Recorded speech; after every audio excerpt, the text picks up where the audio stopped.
টাকা পাইছে পরে দিলে কিন্তু ঘাটি নিয়ে যাবো নাকি ধরুন টাকা নিয়ে যা ভেজাল তুই খেতে করে খেলাও এই সাপ মারি নেই করার দরকার নাই সাপ মারি খেলানো তো একদম মারি খেলানো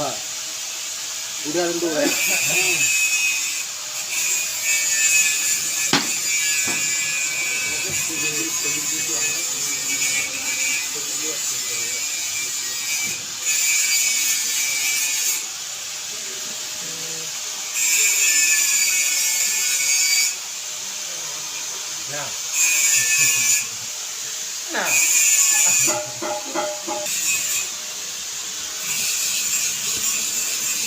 টাকা দিতে মন্দা